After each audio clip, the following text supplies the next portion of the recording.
All right. Back for another week. Yes, sir. Back up in here. Yes, sir. In the house.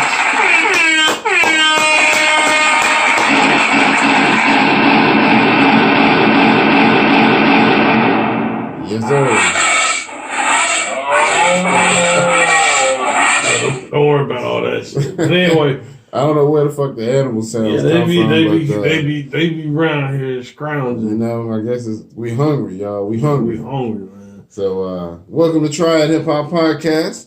This your boy Kurt, and this is Howie. And this is episode 96. Yeah. Another good. Well, it was a mixture. It was a good year. It was a good year. Yeah, because Pac died that year, so so it was kind of bad, but still, all in all, I mean that's crazy though. Yeah. Think about it.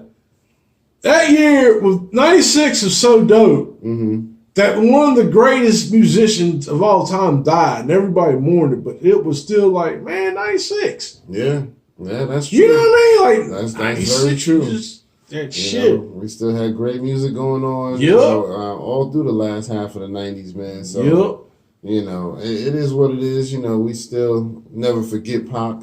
And, everybody we lost. Because we lost a lot of people over the years. You know what I mean? So, we lost Big, 97? Yeah, 97. Lost Big L in 99? 99, yeah. Big Pun was, 2001, I think? Yeah. Somewhere around there. That shit's crazy, man. We lost a lot of people in a short amount of time, man. But, the game is still alive as long as we keep people doing good music. As long as we got our Kendricks and our Coles and our Nas's and our people doing that good music, we'll still be in good shape. Yeah, forgive us. We have a little technical difficulties today for the music. So it might sound like it's in the damn, like you're in a bathtub and shit. So,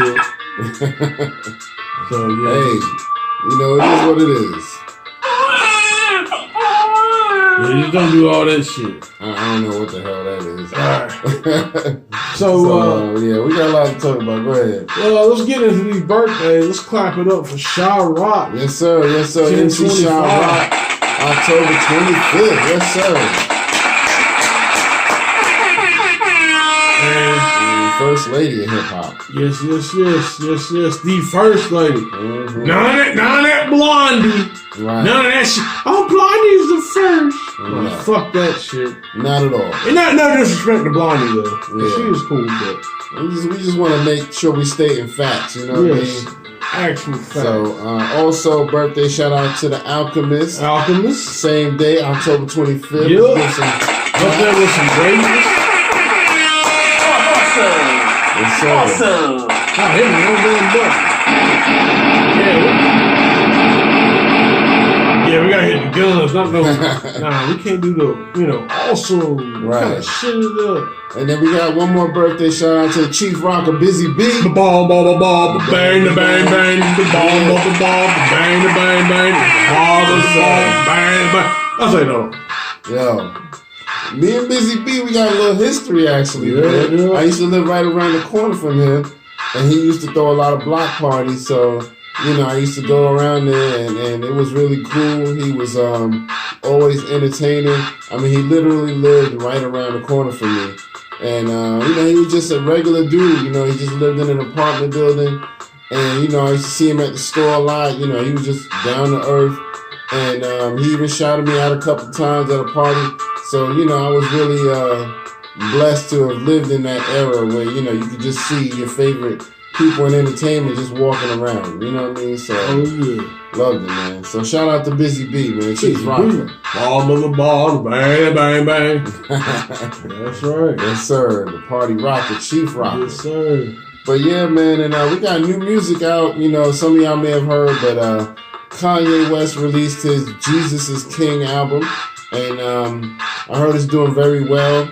Now, I don't know how true this is, but I heard something about it being canceled.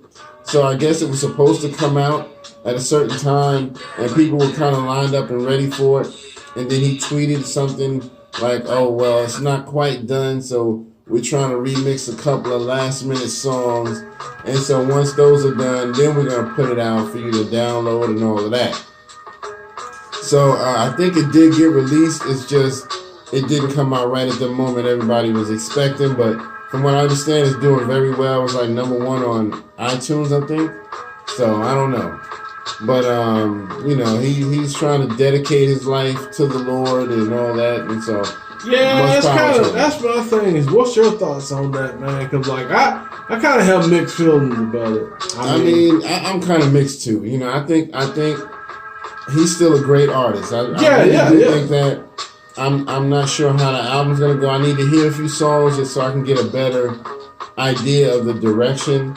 Like, is it completely like gospel-like, or does it still have a little bit of street appeal? You know what I mean? Because some artists can do a good blend. You know what I mean? So I wonder how he's doing that. The street appeal gospel. Right, I don't know. Rob y'all niggas in the name of Jesus. Kurt Franklin coming through with the hoodie. You know what I mean? Nigga, I will get you in the name of the Lord. Yeah. I want that 10%. Ain't nothing gone but the rent. So we shall see. You know, I'm gonna give it a little more time before I give an official opinion on it. But, you know, everybody seems to like it, and he's still obviously got a great big fan base. So, you know, we shall see. Real quick, shout out to Facebook, shout out to YouTube, shout out to Instagram. We got our normal R2G2. We got Dominic on Facebook. So, yes, sir. We appreciate y'all, you know, for just always tuning in and you know, keeping us active. You know what I mean? We appreciate that. Oh, special shout out while we talking about that. Special shout out. I hung out with my cousin this past Sunday. Going through some things right now, but he said he appreciates what we do, and because of us, he's a young guy. Okay. He listened to Black Thought. Let's clap that shit up. Okay. That's why we staying. That's why we here, baby. That's why we here. We don't give a fuck about the fame and shit. Trying to put people on shit. Shit. Right. And another shit. Yeah. But yeah, man, I'm glad that we inspired somebody to, you know, listen to some of the greats, because Black Thought is definitely one of the greats. He's always in my top, so, you know, I mean, he just been doing it big. I mean, last year he dropped 2 EPs, you know what I mean? He had the Streams of Thought Volume 1 and Volume 2. Both of them were very successful. And I mean, the rhyme scheme is always ridiculous. That's why he was one of my first lyrical breakdowns. I think he was like #2 maybe. But he was right up in there in the first 5. So definitely, man, anybody who loves hip-hop, please check out Black Thought, because you cannot talk hip-hop without him being in the conversation. Dang, man, I just think about, you know, I remember being introduced to the, what's up with the music, man? Oh, right. Come on, mother. Right. Anywho, it'll kick back up. Right. It's the drug. Okay. It's all good. Okay, but anyway, going back to what we were saying before we really interrupted, I'm gonna put this over here. All right. I feel like James Brown and shit. Let me move these things over here. But do it over here. Yeah, but you know, going back, man, like listening to like Black Thought. Okay. I think I was introduced to them like the Roots probably like '96, so that's when they dropped Philadelphia Half-Life. Yeah. I didn't get the whole album. At that time, I didn't get the whole album. But I remember back in Kmart back in the day, remember how they used to drop the singles? Oh, they had the single, What They Do. And I was like, man, I like that song. That's a dope song, man. Yeah. I don't think I really heard it. I just picked it up. Okay. And I was like, man, this is dope. And then I flipped it on the other side, and they had, what was that other? It was on the album, but it had that beat. I can't think of that one. But you know what I'm talking about. Yeah, I think I know what you're talking about, though. I can't think of the title. Yeah, but it's on it's on that album, Philadelphia Half-Life. Yeah. And, yeah, man, I was like, man, this is a rocking crew, man. I like the, they really represented for Philly big time. You know what I mean? Because of course you had like the Fresh Prince, but he didn't really stay in the hip hop game as much as heavy as them. They were like always like hip hop, and he was like trying to mix it up. We'll do some rap, but then I'm gonna go over here and do some shows, and then I'm gonna go over here and do some movies, and then I might come back and do a rap album. So they really just held it down musically for Illadelph. Them, Bahamadia, then of course you had people like Beanie Siegel, but Blackthorn and Questlove, they were like the original Philadelphia Eagles, if you will. Illadelph. Yeah, man. You had Eve, she was from Illadelph, so definitely, man. We had some hard hitters from there, Philly, man. So, so I'm glad to hear that, man. That's dope, man. Yeah, man. But if any of y'all check out the Kanye album, Jesus is King, let us know. I really want to know, what your opinion is. Have you heard a couple songs here and there? Let us know how you feeling about that. Now, let's get into some topics, man. What you want to talk about first? Let's talk about that Geechee. All right. So there's been a little bit of drama on the Breakfast Club between Angela Yee and Envy and Charlamagne, and nobody really knows what to make of it. But basically, so Gucci Mane was on there a while back, and some things were said, and he had said things about Angela Yee wanting to get with him, if you know what I mean. She denied it, saying that never happened. And so, because of all that, they didn't really conversate too much more after that with Gucci.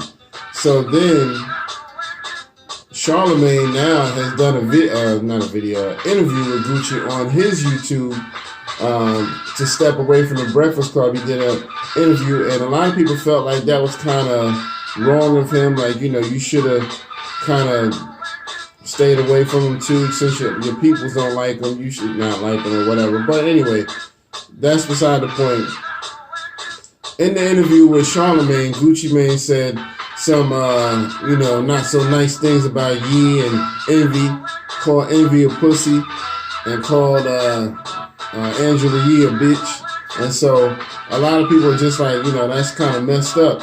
And Charlamagne really didn't defend her or him, It was just more so like, oh, okay, that's how you feel. But I don't know what to think about it. You know what I mean? I played you a video where they kind of broke it down. What you think? My thing of it is like he wasn't agreeing. Right. He was just saying, hey, that's how you feel about it. Yeah. I know some people say like you shouldn't do that because this is a crew, this, that, and the third, blah, blah, blah, blah. But at the same time, you're in the industry where it is cutthroat. And then on top of that, not saying that Charlamagne was cutthroat, but you just going to have some testicular fortitude and just, hey, like, he wasn't saying nothing out the side of his mouth. Right. And he was just, all he was doing was listening to the interview. Right. You know what I'm saying? He listened to what he was saying, and that was it.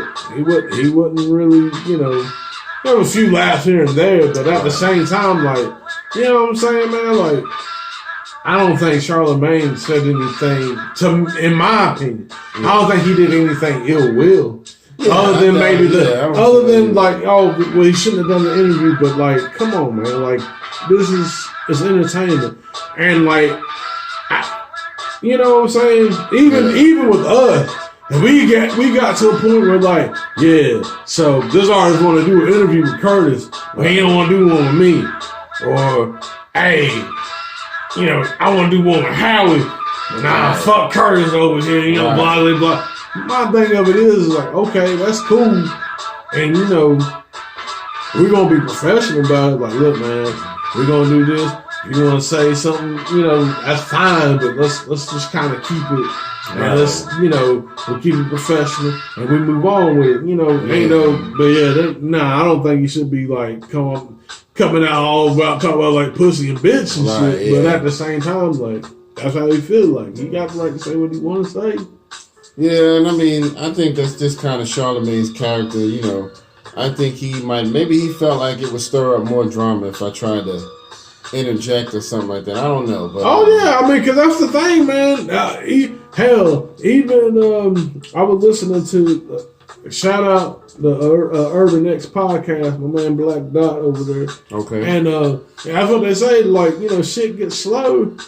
It's kind of bad for, like, for the news and stuff, because you want somebody to go off. Mm-hmm. You know what I'm saying? Because people can talk about it. I'm not saying I personally don't. I can care less, but at the same time, but if you don't talk, that gives us stuff to talk about. Right. So, I mean, why not? I mean, I understand. I mean, shit. I feel you on that, man. So, let us know what y'all think. I don't know if y'all seen the video yet, but it's a lot going on with the Breakfast Club. So if y'all have heard, weigh in, let us know what you feel, how you feel about it. Well, real quick, let me ask you this, and then I can ask the audience: do you think Charlamagne should have his own show? I think he could make one. I think he would be successful at it. I don't know. I mean, I have always felt like they weren't as meshed together on that show. I always felt like they were just so different that they didn't blend as good, but they do a good show. Yeah, so it all works out. But I always have felt, how sometimes when people do stuff, you can just tell they have a good energy, a good chemistry. I've never really felt that about them. So I do feel like that may be where it's headed. So you think, for instance, like Sway in the Morning, if you listen to them, do you say that all those cats, even with like, what's my man's name? DJ, what's his name? The white boy. I see his face. Wonder. Oh. Okay. Yeah. Because, he's a Trump supporter and stuff, but with all of that, do you feel that they're more coherent and more cohesive as a unit as opposed to the Breakfast Club? No, that's hard to say. That's a hard one. I have to really think about that.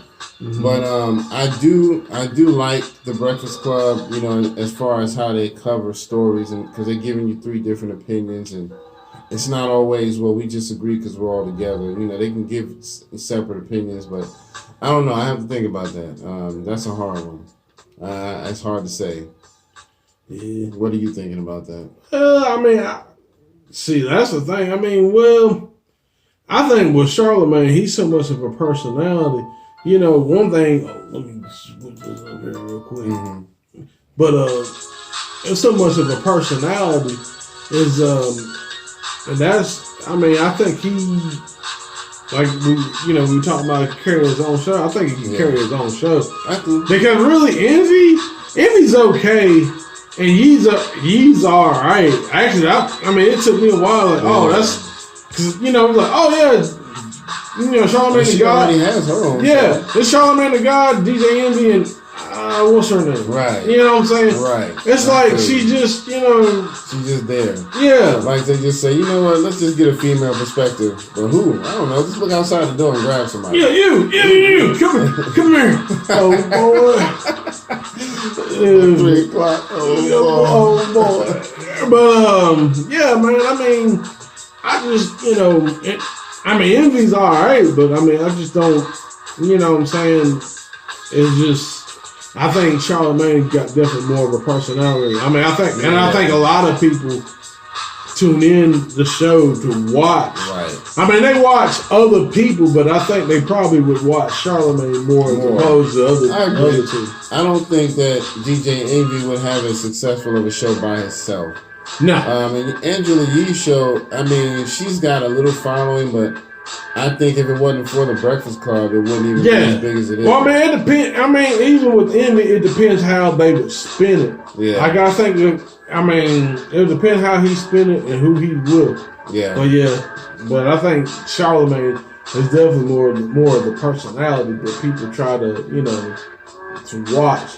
And then, too, that's the thing about, I think one thing about him is, because when I first heard and saw Charlamagne, I didn't really like him as much. Yeah. But then I kept listening to him, like, you know what? He's just not afraid to say what he want to say. And on top of that, like, he kind of challenged you. oh man, this album was good. It's like, nah, fuck that, man. This ain't this. You know, this ain't like this. Right. You know what I'm saying? He'll come out and tell you. So, you know. Yeah, that's true. I agree. He's unapologetic about how he is. So, you know, it's cool with me, man. I think that Charlamagne could stand on his own, but we shall see. You know, that's another question for y'all. Weigh in. Let us know how y'all feel about that. But yeah, what you want to talk about next? So, besides Kanye making albums, apparently, allegedly he take walks. In his mouth. Allegedly he be taking walks. Yeah, man. So in an interview with Apple Music, they asked Kanye about his new spiritual journey and, you know, being a new born again type of Christian type of person. And, you know, he said it's a healing process and how he trying to make amends with people. So they asked him, you know, how exactly have you started to do that? And he said, well, sometimes I walk over to Drake's house, you know, and I try to talk to him. And you know, if he's not there, I just leave my number. And I've done that a few times. So, you know, because, you know, they live in the same neighborhood. A lot of people don't know that, but they live in the same neighborhood, him and Drake. And so he said that he walks over there without security. And he'll just, you know, try to knock to the door, whatever, ring the bell, whatever, gate or whatever the fuck he got.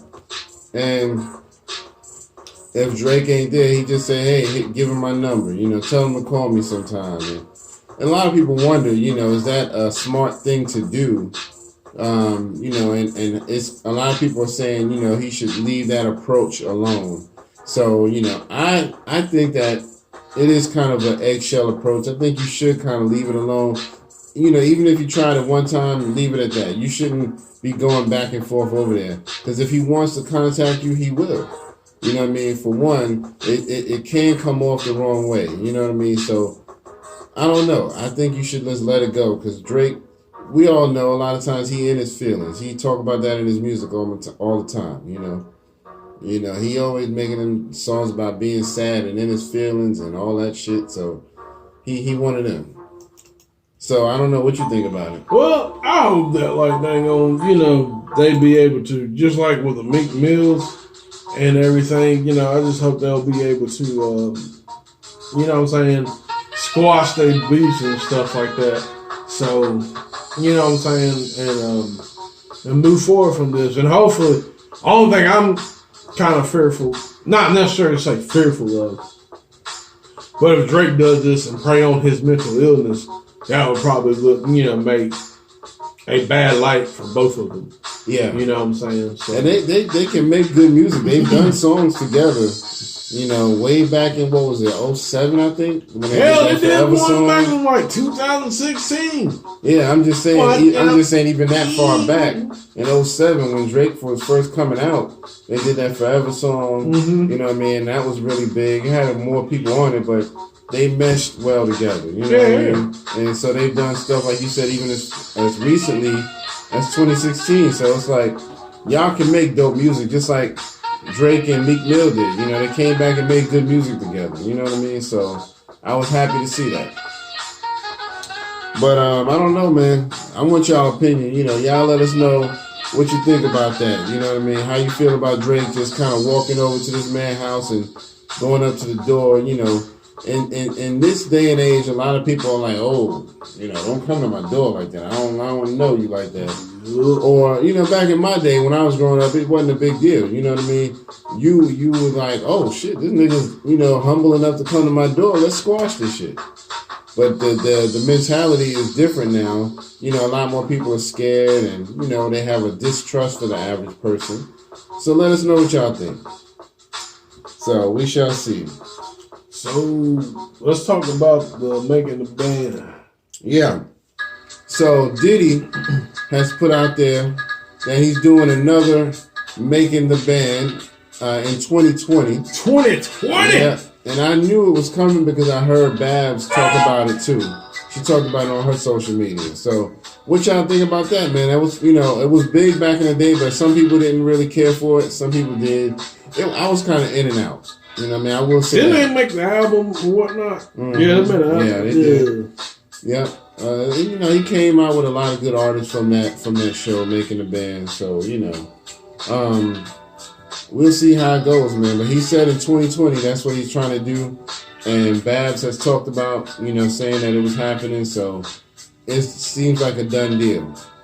So I'm excited because it still represents hip hop culture, and I hope that if they do it as good as this show that just came out, the Rhythm and Flow show, I hope they do it like that, where it's real hip hop stuff, ciphers and battles and stuff like that. I need to see that show. Yeah, it's really good. Yeah. You know, definitely watch it through. I think it's only like 10 episodes or something like that. Yeah, so, I'm you know, start watching that. Yeah, watch it over 30 minutes or no, it's an hour. Okay. Yeah, so it's really good to me, and I think that at the end they did pick the good person, so we're gonna leave it at that. But it's on Netflix.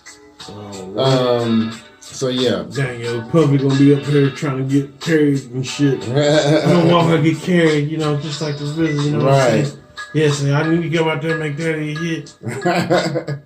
Exactly. Yo, Diddy is a fool, man. But yeah, you know, we shall see. So, what you want to talk about next? We got a couple more things to talk about.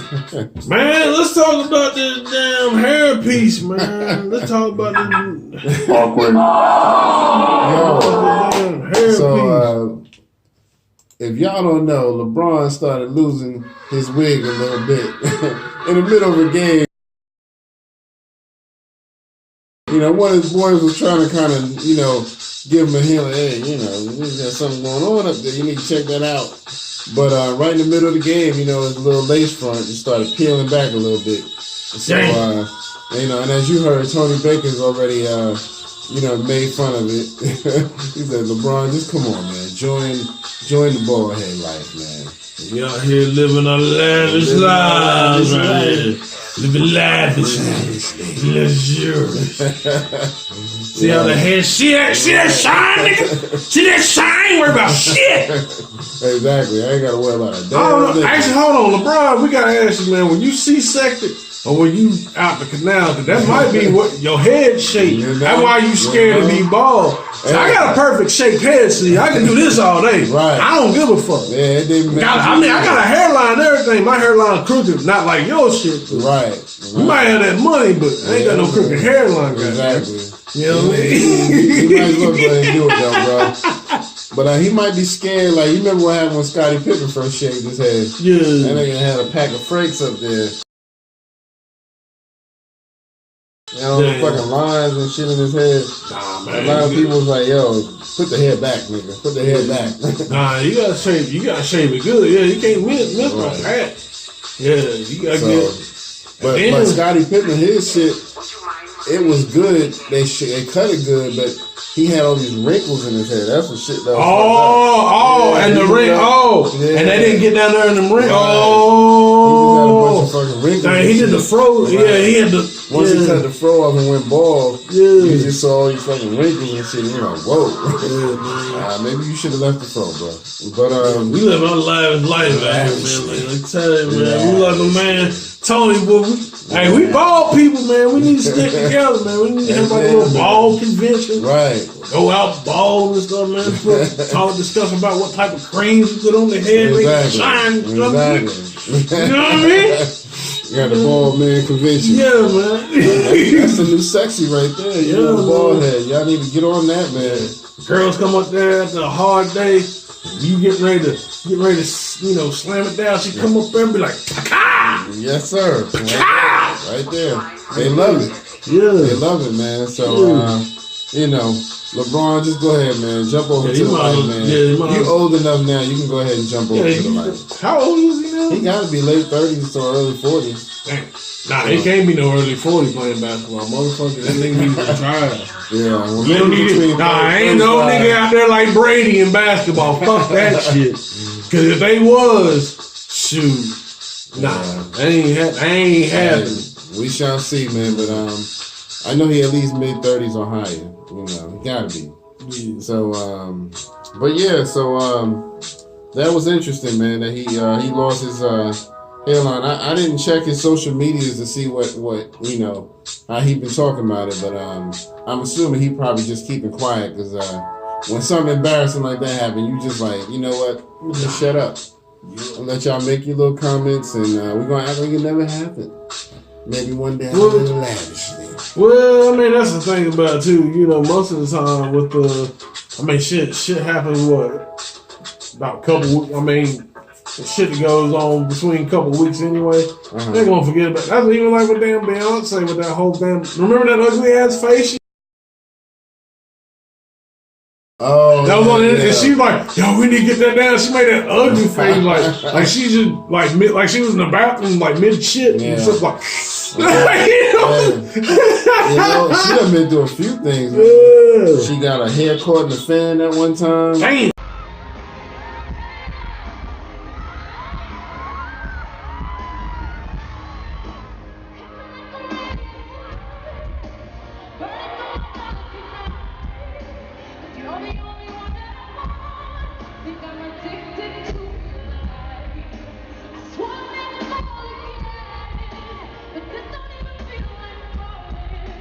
Like, you know, it's supposed to be one of the fans that's supposed to, you know, give the dramatic effect. Yeah. Her head got caught right in that shit. Damn. And there was she fell twice off stage.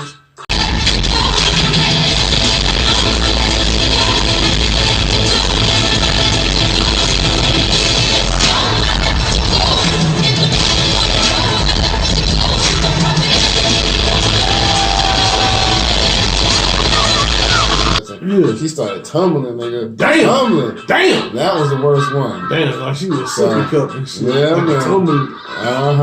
So, yeah. I might clip that to the YouTube so y'all get it live. Beyonce, we love you, girl. We love you. Yeah, we still respect you as an artist, but them falls and shit was funny as hell, man. Yeah, just don't make them faces like you up there mid shit. Yeah, man. Yeah. But that's the era we live in. The social media and everything is video. So somebody's gonna keep putting it up, even if she takes it down. Somebody's gonna put it back up. But like I said, man, it's so. I mean, we just brought it up now, but hell, probably people don't forget. Like our attention span is so. You know, that's true. Yeah, they probably done forgot all about it. Just that quick. But then be like, oh yeah, right. Yeah, but I mean, shoot. But it's a hard knock life. Hard knock.